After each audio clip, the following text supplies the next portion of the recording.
Hello, Terrence Popp here with another episode from the Lair. And we talked about me in the Q course, some of those stories, and how I transitioned into the Army Reserve. Now, it was a big adjustment going from the regular Army to the Army Reserve.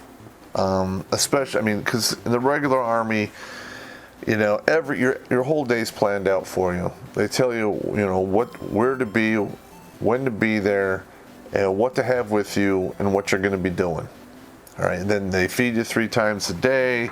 If you're sick, they send you to the doctor. Your whole life is pretty much managed.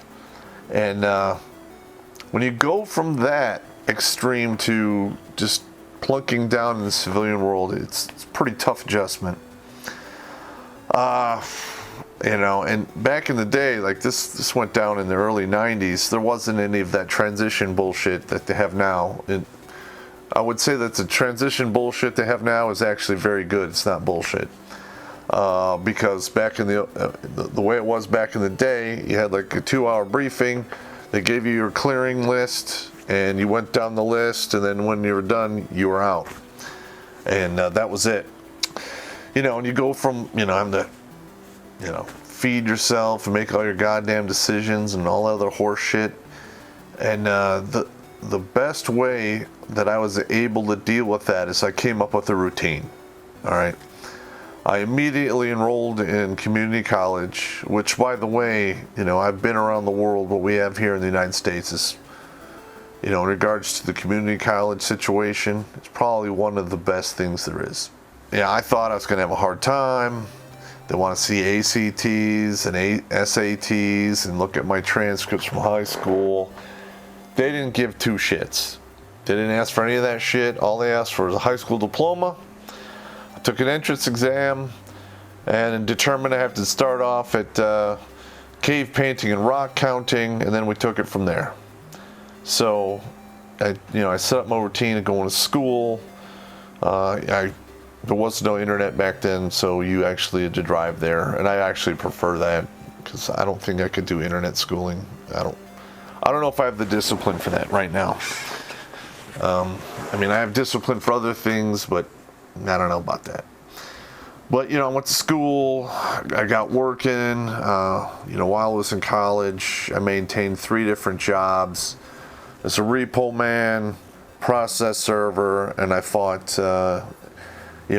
Back then when I first started, it was just Pro-Am, which were amateur fights that would go up to 5 rounds, and usually you would get 150 to 250 a fight, for 5 rounds, which wasn't bad. And I fought basically in Michigan, Illinois, Indiana, a little bit of Ohio and Pennsylvania, in that area of the United States, So, I can't really complain. We have a kickboxer up here out of Rochester, Michigan, Kerry Roop.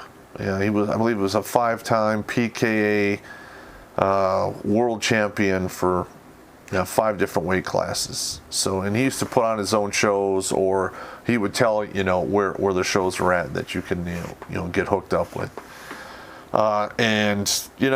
It was easy money. I was in great shape. Didn't really bother me much. Repoing cars, I did that usually a minimum of 2 times a week.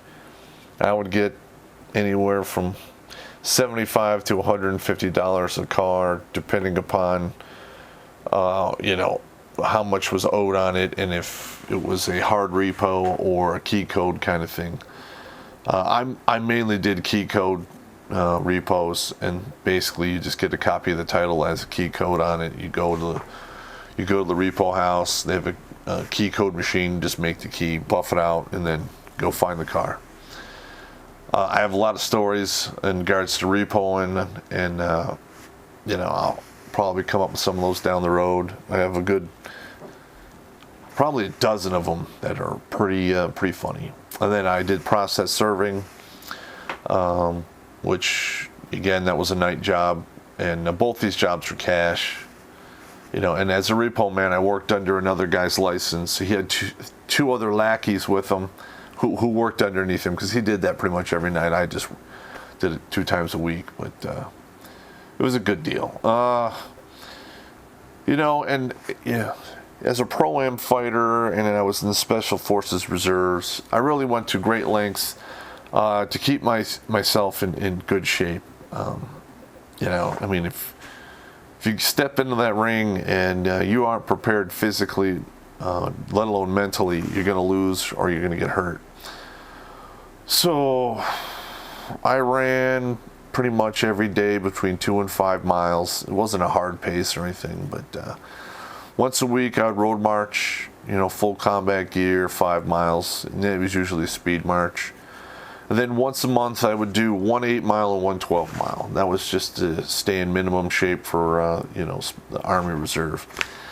And as a Green Beret, nobody stands over your shoulder and makes you do PT. You just do it on your own. I never had a problem, doing that on my own. Not until I got, into my 40s, and that got kind of difficult. But you get older, shit fucking breaks. I would spar anywhere from 20 to 30 rounds a week. 3-minute rounds, one minute off, full contact, and I did roughly 60 rounds on the heavy bag a week. And that doesn't include the double end bag and focus mitts, mirror work, and other drills, speed drills, quickness drills. I was never a fan of the speed bag. I always used the double end bag or double end ball. I never really found much use in the speed bag. I just even to this day I suck at it, but it is what it is. Let's see, and regards, to fighting, people think that, professional fighters naturally can just hit hard. And that's not the case. You learn how to hit hard by practice makes perfect, Repetition is the mother of skill. You're hitting that bag, 60 rounds a week, you got to be motivated to do it, number one, and number two, you will learn how to punch hard when you hit the bag hard enough. And then you spar to actually learn how to deliver that force to a moving target, an actual human being, which is fairly difficult. The double end bag is for offense and defense. You learn how to move your head, stuff like that. But all right, my living arrangements were pretty good. I lived with my mother, which it was not good, but what are you going to do? I was going to college full time, and I paid for everything myself. I had my own car, I paid my own insurance, made my maintenance on the car, bought my own fucking food, books, tuition, all paid for by me. And the GI Bill helped a little, but it wasn't like the GI Bill of today. I was able to get by and have some spending money to do what I had to do. And I managed my whole college, education experience completely different than high school. Because one, I was way more matured. I had 2 wars under my belt. And 2, I was paying for it all my fucking self. And you'd be surprised how much you appreciate shit when you're paying for it yourself. Just saying. So, I did that. Really can't complain. I did really well in community college. I pulled like a 3.87, I believe it was, and I was taking somewhere between 18 and 21 credit hours a semester. I wasn't playing around. But a lot of this, in the beginning, I had to do a lot of catch-up classes because I was dumber than a box of rocks. But I caught up, and then instead of getting an associate's degree, because I figured it out, if I got the associate's degree and I wanted to transfer to a 4-year school, which was Oakland University in Rochester Hills, they would only take 45 credit hours, or 48. So I'd be missing out on 12. And then you could transfer 62 full boat into OU. So I figured it out that, I went to OU and I got a list of all the classes that transfer, and I just took those. And I transferred over to OU a full boat of 64.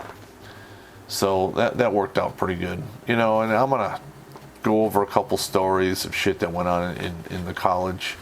And I did have some run-ins with some liberals, but it's nothing like the liberal fucking, fascism that's, exists on the fucking college campus today. It existed back then, but, it was more balanced. Nobody had the upper hand. I did have a few, wicked debates with some people, and we'll go over some of those too, because I'm sure you guys will find those hilarious. Especially, the Green Beret in the college classroom dealing with a lot of these fucking snowflakes. It was fucking hilarious. All right, well, that's pretty much it for today. There's a lot of guys out there who watch my show who are getting out of the military. And please, take this to heart. Do not let yourself fall out of a routine, because that's when depression sets in. All kinds of craziness ensues. You wind up drinking and doing drugs, or getting hooked up with a bad piece of ass who's going to take you down a bad road, and it's not going to end well for you. And especially if you couple that with PTSD, which is a pretty severe animal to have to deal with. I deal with that on a regular basis, pretty much on a daily basis. But it is what it is. I'm trying to fight my way out of the hole. I made a video about it, about PTSD. You guys should probably watch that one. Because I got kind of tired of burying guys that let the reality fucking set in, and it got a little bit too real for them, so they wanted to check out. Now, I'm not a fan of a permanent solution to a temporary problem, so it is what it is. You can only fire taps in 21 over somebody else's fucking grave so many times before you say, hey, this is getting fucking old. And I do realize, once you get over 40, life starts taking away from you a lot more than it gives you. And you start losing friends. I lost a really good friend a couple of years back, died in his sleep. He abused cocaine back in the day, and I guess it caught up with him. I think about him all the time. We were young kids, and we ran the streets together and did a lot of crazy ass shit, which I will tell some stories about. And I'm actually thinking of bringing in a couple of my other friends who I grew up with across the street in Oak Park, who did a lot of the shit I did. And because some of the stories, when you tell them, people just don't believe them. But if you have your compatriots with you saying, yeah, we did that, it's a whole different animal. Because I truly was an evil fucking genius, and I did some crazy ass shit because I was bored and had no supervision. Typically, a guy like that winds up in prison or dead. I beat the odds, and here I am. All right, gentlemen, you guys have a good evening. I'll talk to you later.